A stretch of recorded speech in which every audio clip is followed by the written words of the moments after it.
Okay, guys, this is a big one. Kelly commentates here. Here is my Skate America recap. We had a very eventful weekend of skating, surprises all around. We have a lot to cover today, and I can't wait to go through it with you. Skate America took place from October 18th through 20th, 2024, and I actually arrived to Texas on Saturday, so I got there on the 19th, and I was able to see a couple of events. So I look forward to going over everything with you. This is going to be a little bit longer than usual. I'm going to go a little bit more in depth just because I was there live. So hang on, grab your coffee, grab your wife, grab your kids, and enjoy. I want to start with some general thoughts about the competition. The first thing is I had never been to the Credit Union of Texas Arena before, and it was a very nice event center. It's definitely a lot smaller than I thought it was. It doesn't go up very high, and that kind of is nice. It feels very intimate when you're inside the arena. And another great thing is that it had free parking right next door. So if you did have a car, you were able to just kind of park. It's free, and there was quite a bit of it, and just walk right over to the entrance. Security wasn't hard to get through at all. They had a lot of people stationed at all the doors. People were generally friendly, not too bad. So I really liked that as well. And you were able to leave in between events if you wanted to and come back in, because the concession stands, boy, were they expensive. I think a piece of pizza was like $8 for like not a very big slice and things like that. So I kind of tried to stay away from the concession food. But overall, I really did like the arena. Okay, we have to talk about the kiss and cry. Oh my gosh, it was so dang ugly. I just did not like the design of it. The logos were everywhere. The Comprehensive Cancer Center of Ohio University, such a random sponsor. I'm very glad that there's a Comprehensive Cancer Center. It's not about that. I just hated the design of the kiss and cry. The Amlactin bottles on either side, I mean, it was horrible. It just screams like desperation and we don't have money. I also didn't like how the logo was so low that while the skaters were sitting, it basically covered the Skate America logo. I liked the one last year a little bit better, where it was like the outline of Texas with the, Skate America signage. So yeah, kiss and cry. I definitely feel like I need to go buy lotion. I guess it kind of worked though, didn't it? If it really is making me think that. And then Prevagen. I don't even know what Prevagen is, but those of you who watched the Peacock feed, did you get like a million ads of Prevagen and different people talking about Prevagen and how we need to get Prevagen and how the side effects are like you can basically die, just spontaneously combust? I just thought it was so funny. And random sponsors. But again, I am glad that USFS, has sponsors. That's a good start.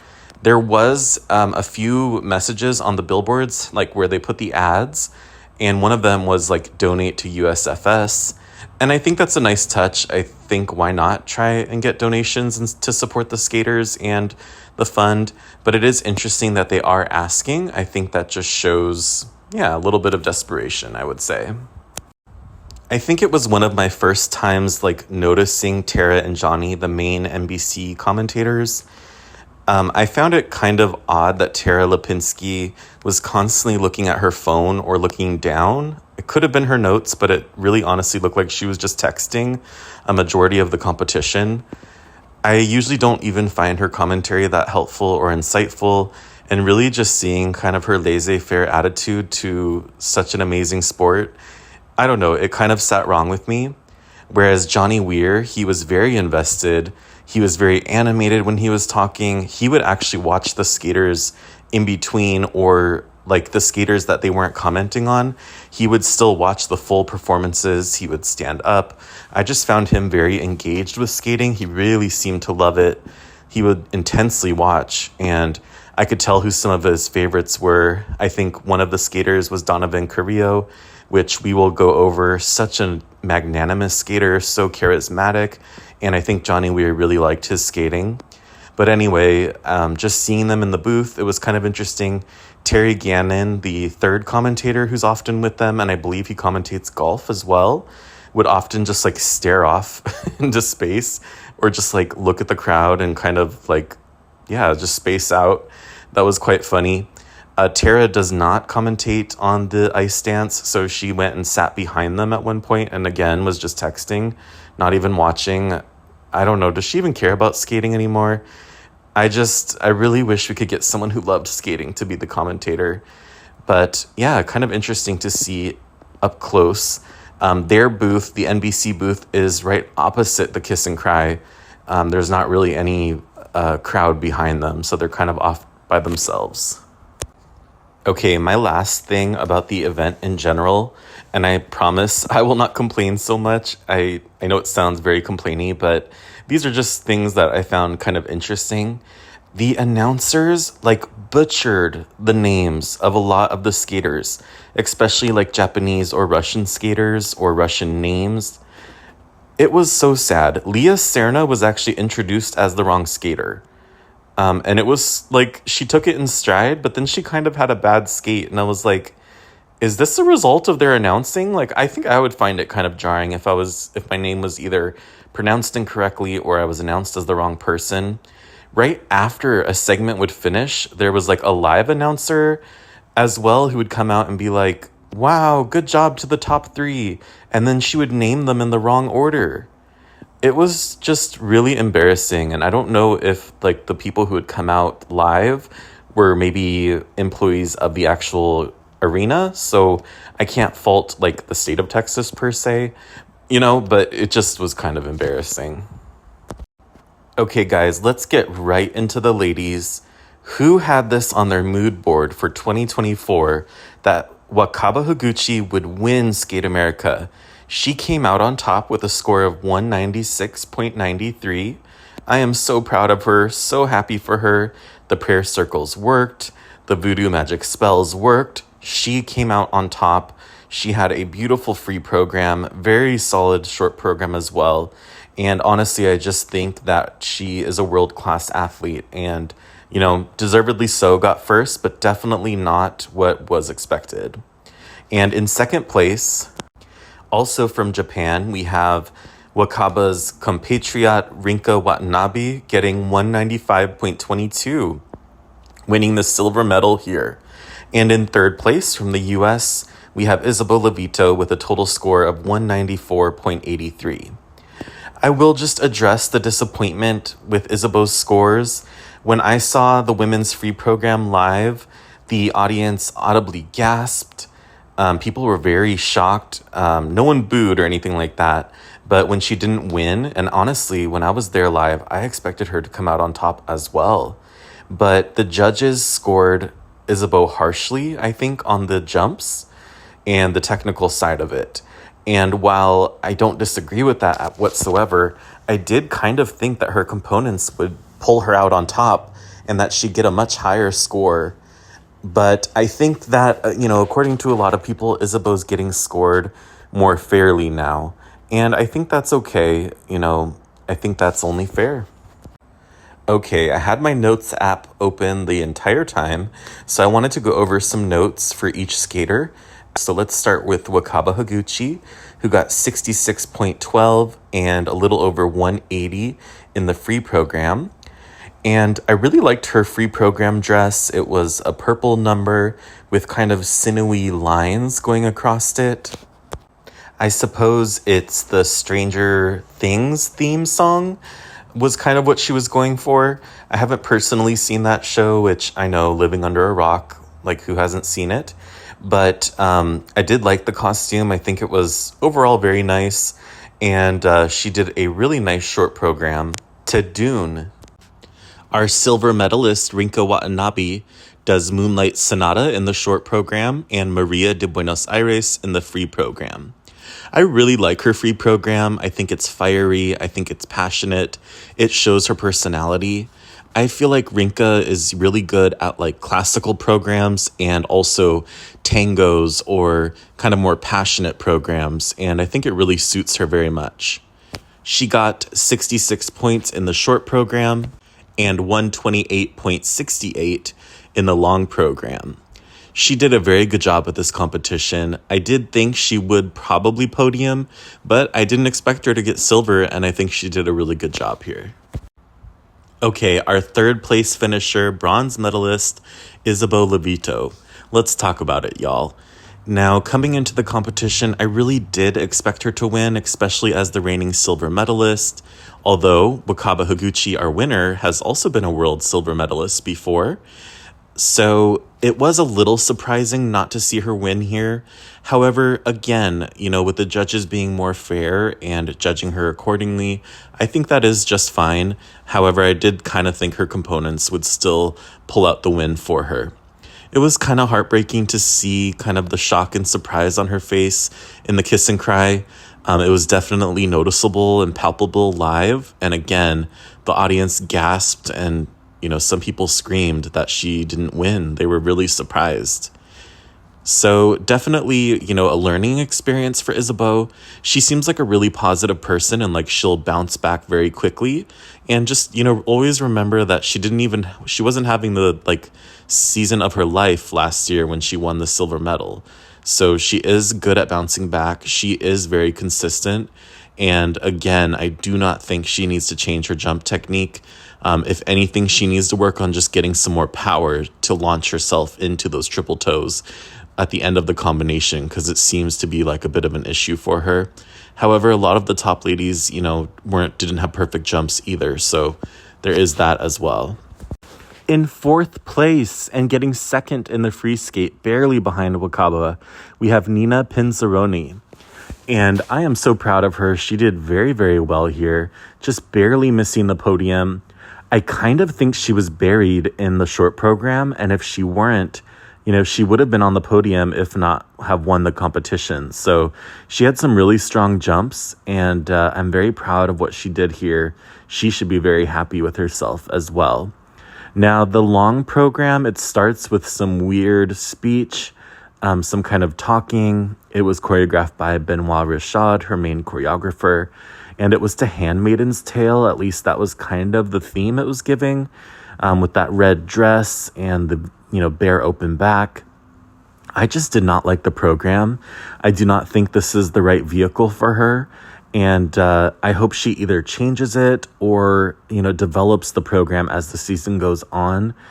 The dress is nice. I mean, it fits the theme. The Handmaiden Tale, they usually wear, that red cloak or kind of cape type thing. So I get why it's red. It's just kind of boring. And yeah, I just don't think it's the best vehicle for her. Brady Tennell getting fifth place here, not having quite the competition that she wanted. I was a little surprised that she didn't do a little bit better, but again, there were some errors on the jumps. She got some downgrades and under rotations, so that really held her back here.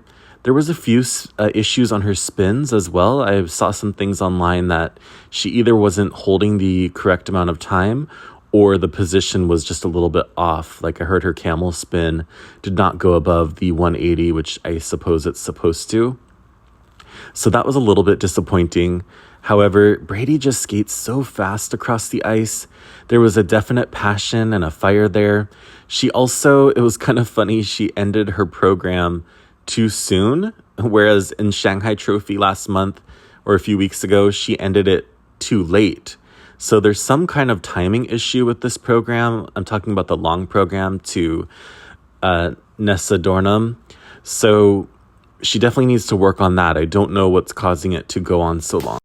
She also changed her short program dress to Lord of the Dance just a little bit. She added like a triangular cutout in the middle. And I think some of those symbols, how they're gold and silver, I thought they weren't silver before, so I think that may have changed. But, she's just showing a little bit more skin in the front. I still don't like the dress. I really don't like it. It's probably one of my least favorites from her, bar the Princess Cinderella program she did when she first became a senior and kind of hit the scene. So overall, decent competition for Brady. She's definitely going to be looking to build on this. In sixth place, we had Elise Lynn Gracie from the U.S. Not having the competition here that she wanted. I honestly thought going into it that she probably would come out on top if she stayed on her feet.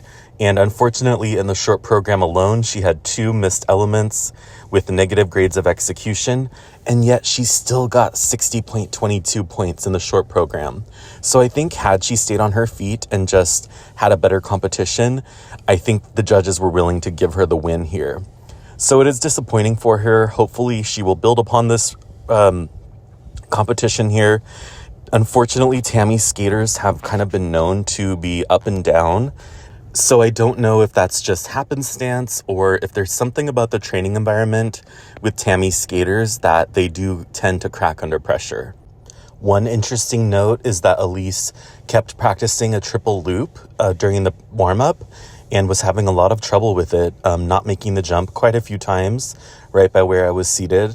She also did a beautiful triple flip, triple toe on the ice while she was waiting to start her performance. So I thought that was really unique. In 7th place from Japan, we have 22-year-old Yuna Aoki. I think she did such a great job here. She actually got a personal best performance in her long program of over 126 points. She does her short program to Adios no Nino. And you don't see it here, but her short program dress had beautiful straps on the back, like multiple thin straps kind of interlocking, and it looked really cool. Okay, spoiler you guys. Our 8th place finisher, Livia Kaiser, is my best dressed. We're going to talk about it in the fashion review, but oh my gosh, she had one of the most sophisticated, beautiful dresses for her long program.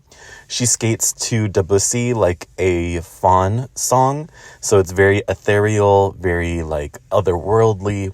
She does a great job with that, whereas her short program is very moody and is a totally different vibe. 8th place finisher, Olga Mikutina. I really like her skating. I believe she's from Austria.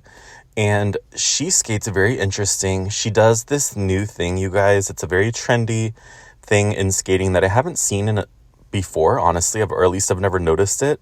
But during the camel spin, they're doing like an elevated camel spin where they go up on one side of the blade. So kind of like to show their extreme balance.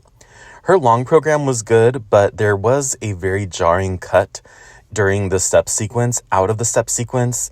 It was quite odd. It sounded almost like clocks or something. Overall, a very fast skater, and she has interesting jumps. Rounding out the top 10, we have South Korea's Min Chae Kim. I really like this skater. I think that she has some strong elements. Some of her jumps are really high and have good amplitude. But she seems kind of bored with the programs. I didn't really get much expression from her, but you can tell it's there. So I think she just needs to unlock that somehow. And I do hope that she has a good rest of her season. She got just over 165 points total. In 11th place, France's Leah Serna, not having the competition that she wanted here. She has some really good jumps, and you could tell she has all the skills, but again, just not putting them all together at the same time. I feel really bad for her. She was literally announced, I believe, as Olga Mikutina at one point, and I feel like that would be very jarring. I like her because she gave a very visible reaction, like, that's not me, when the announcer very incorrectly said her name, so I hope it's nothing but up with her scores from here. And our last skater from Latvia, Sofia Stepchenko. She has some really interesting moves, but she struggles with the jumps. She also doesn't really project to the audience, instead staring down or just not really emoting very well across the ice. So I do hope that is one area she can improve upon. Let's go ahead and talk about the men. In first place, no surprise here, Ilya Malinin with a total score of 290.12. His short program is to music called Falling, and his long program, it gives me like Interview with the Vampire vibes. He did a great job here, as always, but it wasn't flawless. He definitely had some issues in the long program and even added on a jump, another quad, just to maintain his lead. In second place, we have Kevin Aymoz of France with a whopping score of 282.88. He actually won the free program here. He got a gigantic score of 190. And again, just having a personal best here at Skate America, when months ago he didn't even make it to the World Championships. So he should feel so proud of himself. I was in the arena when this happened. It was very emotional. He was crying. He was jumping up and down. He was actually crying in the kiss and cry before they even finished reviewing his jumps, like in slow motion. And I loved his coach. She was crying as well before he even finished. She was jumping up and down at the boards, watching every move intently. And it was just a very special moment. I really do think this is one that will go down in history. It just proves that even when you have problems, because I remember just a few months ago, people were saying, oh, it's the end of Kevin Aymoz. He's finished. He won't, do anything again. It just proves that with the right training and the right mindset, you truly can come back, barring injury, as long as you work through those issues. So he should be really, really proud of himself. Third place finisher Kawamura from Japan with a score of 278.67. He actually gave Kevin a shout out afterwards when they were talking with reporters and said that Kevin had the skate of the night. And I thought that was just very kind. Kawamura did a great job here. He really maintained his composure. He didn't give up. He had very clean skates, and I'm just very, very proud of what he was able to do. We're going to go ahead and watch a clip from Kevin Aymoz winning free program and also take a look at some cool moves that Ilya Malinin did in his free program.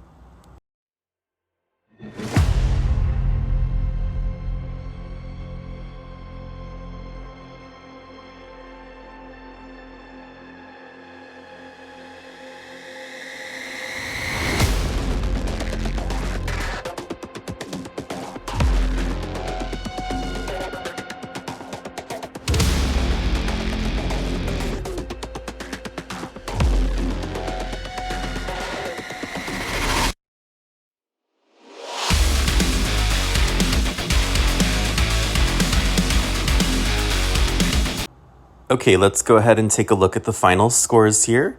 In fourth place, almost eking out a medal, was Rinka Agatse from Georgia.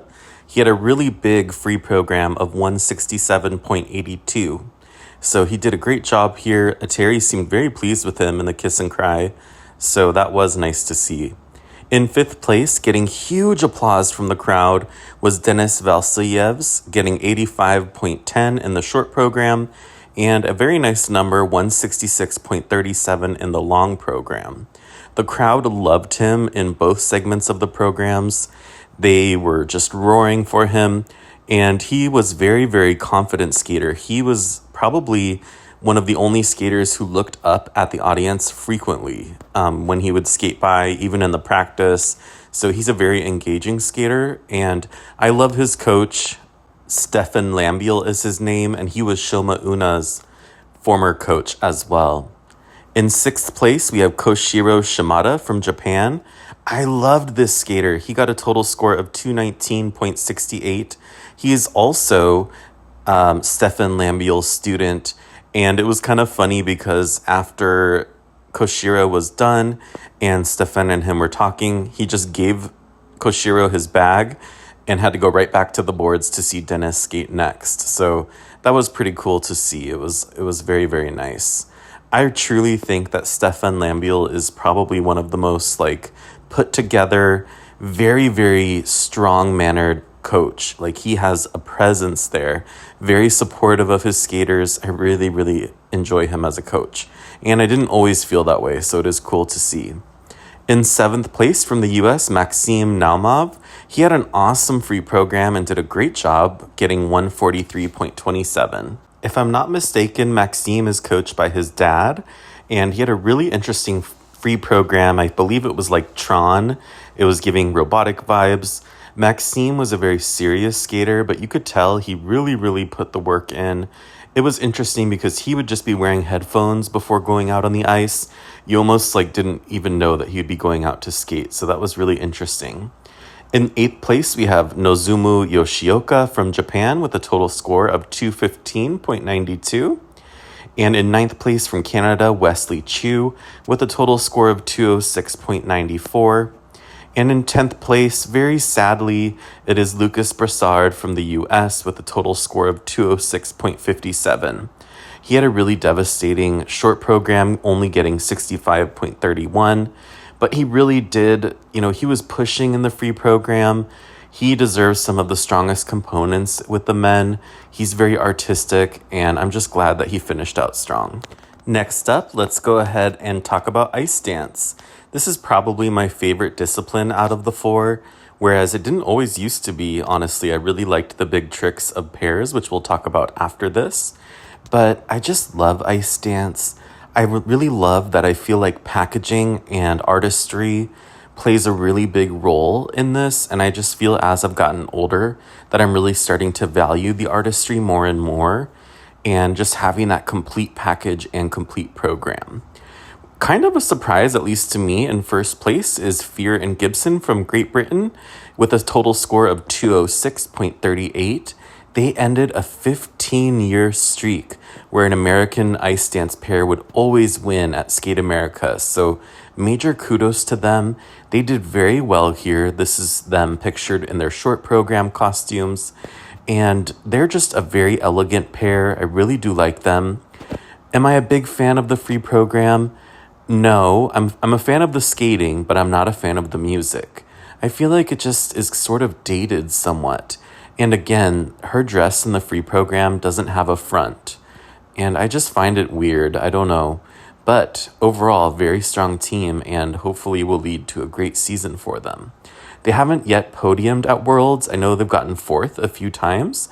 So I do think that they're, hoping to break that streak and move up onto the podium at Worlds this year, or this season. In second place, we have Chalk and Bates, our newly married team, just getting married this past June with a total score of 205.63. I read an interview from Madison Chalk, and she was saying that, this competition is not going to be indicative of their full year of skating. She had a fluke fall in the short program or the free dance, and that is basically why they weren't able to beat Fear and Gibson here. So they can definitely score higher than this. They did win the free dance, so I still think they're the stronger pair, and this is just going to be a small blip. And again, second place is nothing to fret about. In third place, I am so excited. We have Olivia Smart and Tim Deek from Spain with a total score of 189.44. I am so proud of them. I love this team. She used to skate with, I believe it was Fernando Plazas, I believe was his name. But she used to have another partner, as did Tim Deek. And they've only recently paired together, I believe in the past about 2 years. So I just feel like this was a really big step up for them. Olivia Smart has been on the scene for a very long time. She used to skate with Madison Hubbell's now husband. So, she's just been really involved in figure skating for a long time. I love her costume for their free program, the Dune program. And I actually rated his outfit before, as a flop, as a fashion flop. But seeing it together, seeing the whole program in person really made me appreciate it a lot more. I loved her hood. It was so beautiful. And it was interesting because before they went on the ice, Olivia was kind of like nuzzling him, and he was holding her and almost looked like he was consoling her before the dance. So I think this competition was really important to them, and they should be very proud of their results here. Next up, I'm going to show you a video I took of Chalk and Bates free dance. They do a song by Miles Davis and a song called Take 5. So let's go ahead and take a look.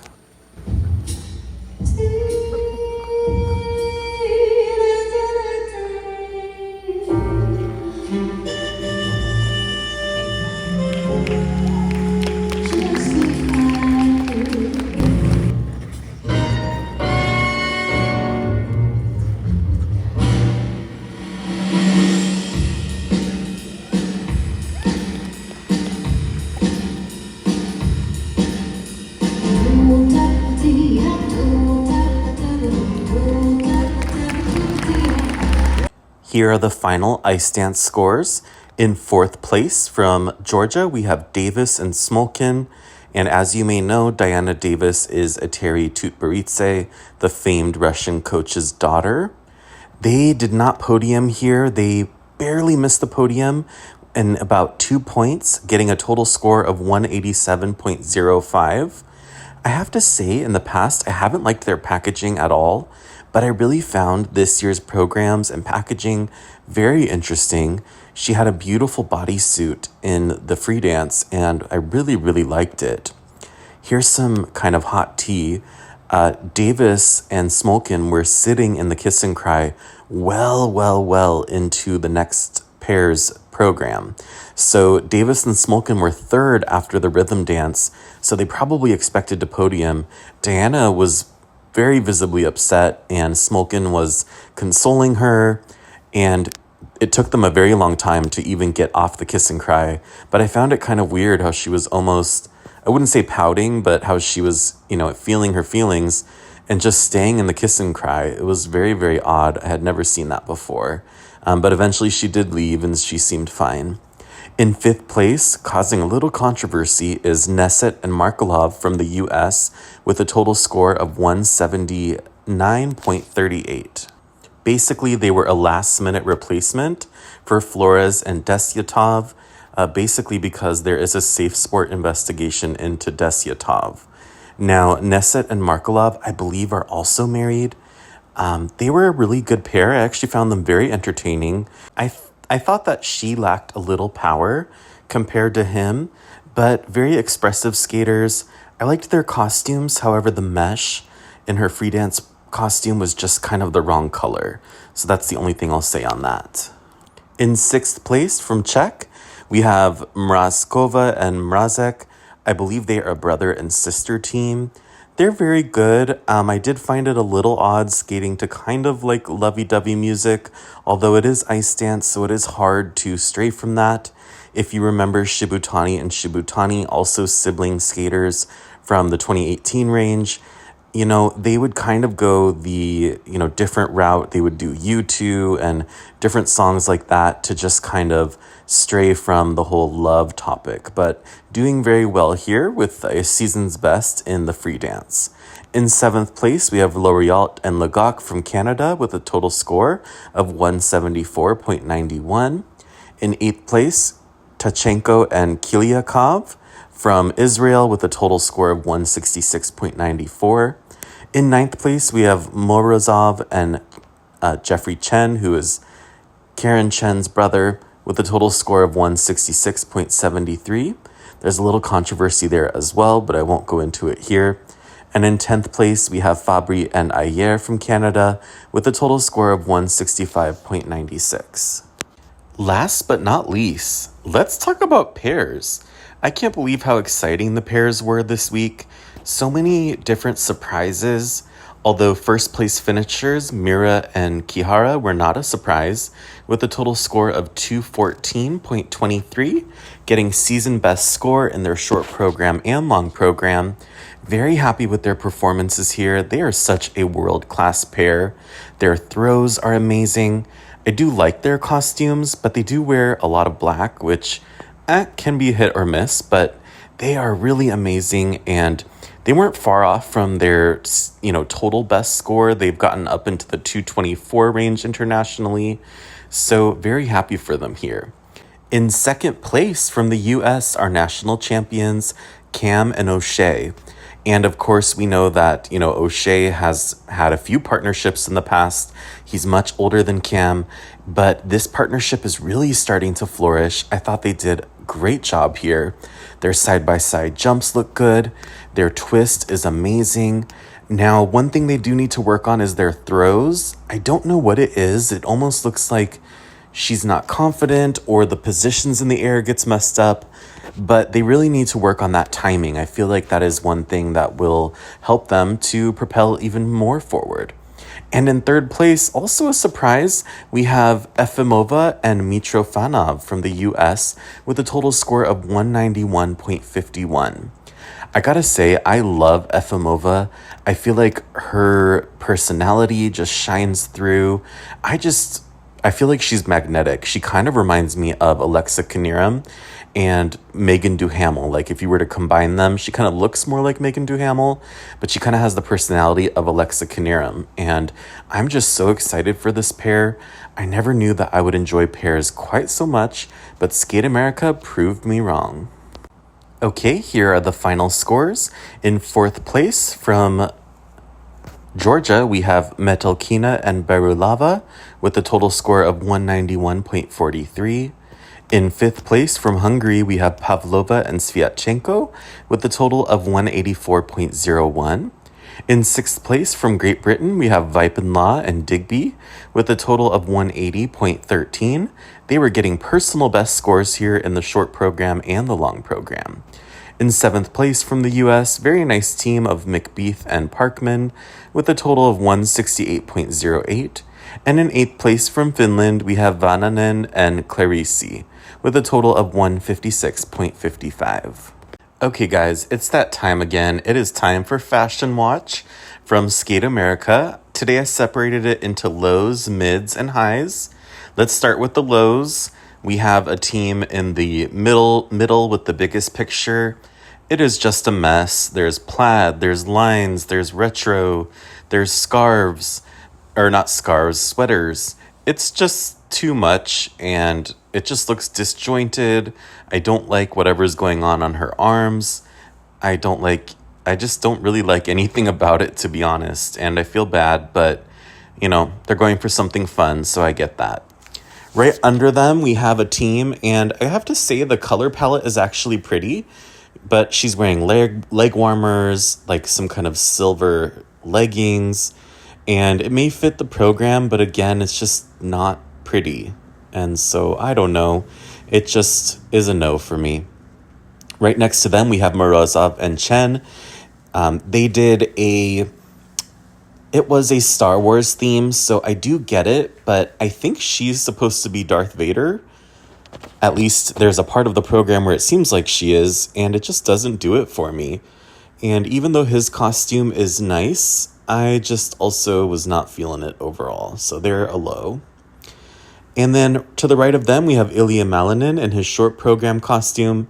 His long program almost became a low as well, so I just have to say his packaging needs some work this year. I'm not liking what he's wearing. It comes across very lazy. It's just a t-shirt with some kind of paint on it. I don't know what it's supposed to mean. I just didn't like it. And right above him, it pains me, but Nina Pinzerone from Belgium, her long program dress. It is to the Handmaid's Tale, but it's just kind of a boring red dress. There's really not much interest here, and I think she could have done a lot better. Okay, on to the mids here. And these I actually really liked, and I think they fit the programs well, but it just was missing something. So these were all good, but just not as good as they could be. In the very middle, front and center, we have Kevin Aymoz in his free program costume. Very nice color. I like how it's different greens and teals and things, but it just doesn't have like the sparkle or the pizzazz that I know that he could bring to it. So for me, it's kind of just a mid. Right under him, we have Sofia Stepchenko. This is her long program dress, and I just thought it was a pretty color. I like some of the like crisscrossing in the middle. I like the skirt, but again, it could be a little bit better. To the right of her, we have Smart and Deke to their Dune program. This one's a mid because I didn't really get his costume at first, but when I saw them together and her beautiful scarf just covering her head, I just thought it was really pretty, and they were very striking on the ice. And finally, to the right of them, we have a French team who did a whole Western theme. They had a lot of technical problems with their program, but he actually wears the bandana in the beginning, and it's kind of like a shootout type thing. It's hard to see in the picture, but her dress had kind of tassel type things hanging down from the front, which really gave visual interest and did lend itself to the Western theme. So I did kind of like it. I thought it was kind of interesting. And above them, we have Fear and Gibson in their rhythm dance costume. I think it looks really nice. I think the cut is nice, but I just find the colors a little bit boring. So for that reason, it is a mid for me. Okay, it is time for the highs. making an appearance twice. I loved both costumes and I could not decide which one to keep, so I kept both of them, is Chalk and Bates. The very big picture in the middle is from their rhythm dance. It is just such a beautiful dress. I have never seen that color of like mint green with like a bronzy goldish color to it as well. It had a lot of movement, and even though Evan's costume looks boring at first glance, there was really beautiful black stitching on the back and the front that just really gave visual interest, and they just looked so classy and beautiful together.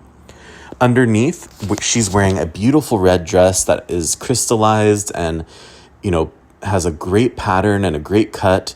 This is the type of red that Nina Pinzerone should have done if she wanted to, do red on the ice. I just think it's a great way to do it. And Evan was wearing a full suit. It actually looked just like a regular suit, not like an ice dance costume. And he looked so classy in it. I just loved it. In the middle, oh my gosh, I loved his free program costume as well, but this is his short program costume, is Donovan Carrillo from Mexico. He was a fan favorite in the stadium. Everyone was cheering and applauding him. And his costumes, I can't even tell you how blingy and beautiful they were in person. The TV truly doesn't do it justice. It almost dulls the colors down on TV, but it just looked amazing. To the right of him, we have Koshiro Shimada from Japan. Now, look, I don't usually like black, but I do tend to see that a lot of my favorite costumes from this event were kind of black or neutral colors, but this to me is how you do black if you're a male ice dance or a male skater. He has shoulders, there's visual interest, the cut is interesting, there's feathery type stuff, it just has a lot of interest. So as he was skating, it looked really cool and it fit the program beautifully. And even though it was mainly all black, he embellished it enough to where it stood out on the ice. So I loved that. Right above him, this was my favorite female dress across the competition, period. And it was from Livia Kaiser. Now look, even though it's white, the back was absolutely gorgeous. It was studded and bejeweled and just shone bright. And that studded bejeweledness carried onto the front of the dress a little bit. And the cut was just so perfect. It was very simple, very classic, and she just looked ethereal over the ice. I absolutely loved it. Okay, guys, my final thoughts. Skate America 2024 was a total slay. It was a serve. It was a hot girl summer or hot girl fall. I totally loved it. And it was kind of last minute for me to decide to go. I've gone quite a few times in the past, but this year I just wasn't sure. And I was like, you know what? I need to see this live. There is truly nothing like live skating compared to seeing it on TV. I have to say, all the costumes make way more sense in person than they come across on these, grainy images or YouTube videos that are very low definition. It's just a shame that there's not more kind of notoriety and, promulgating of figure skating, because it really deserves it. And it is truly the most interesting, artistic, elite sport. It's so difficult. And I was just in awe seeing all the wonderful skating from this weekend. There were so many surprises, Wakaba Higuchi just killing the competition, coming out on top, so well deserved, and not surprising in the sense that she hasn't had these types of results before. It's just that it's been a while and we weren't sure. Obviously, Kevin Aymoz rising to the top, winning the long program in the men's event. That was absolutely amazing. I thought it was very brilliant of Ilya Melanin that even though his free program wasn't going the best, he really held it together. He did a quad salchow kind of on his feet when he kind of messed up the Lutz, and I thought that was really, really good job of him. I have to say, also, going back to Kevin Aymoz, I was listening to an interview with him, and he was saying that, the main reason he had to make a comeback this year was because he skated so poorly. I think he said he was 32nd out of 33 skaters at Europeans. He said that when he woke up the next day, he wished that he never woke up. And, he put way too much pressure on himself And I feel like it's a little dangerous, almost like skating is too important to him. And I do think, even though they pour their heart and soul into this, it would be good for figure skaters to have outside interests. And it made me realize that I feel like Alyssa Liu, honestly, has the right idea, like having interests outside of figure skating and making figure skating more like, just something that enhances your life, but doesn't become your life. So I think that was really interesting to hear about what happened with him. Pairs was surprising because, hello, we had some surprise medalists. I really thought that Cam and O'Shea really stepped it up this year. I feel like Cam is really coming into her own in the partnership, and they just need to work on those throws, I think. I also loved Efimova and Mitrofanov. I find them very interesting. I think I read that, or I heard that she was born in Sweden or maybe Finland. She was definitely born in a different country, which I thought that was interesting. And then in ice dance, we had Fear and Gibson breaking a 15-year streak with Americans winning the event. So kind of sad, myself as an American, not to have an American win, but I am really happy for Fear and Gibson, and I do think that Chalk and Bates will take this with pride, they will take this with ease, and they will really go ahead and just expand into the rest of the season. What did you guys think? Did you go to Skate America in person? It was an honor to be your boots on the ground. If not, I hope you liked this review. I did it a little differently this time, so please leave a comment below. Let me know what you think. Over and out. This is Kelly Commentates.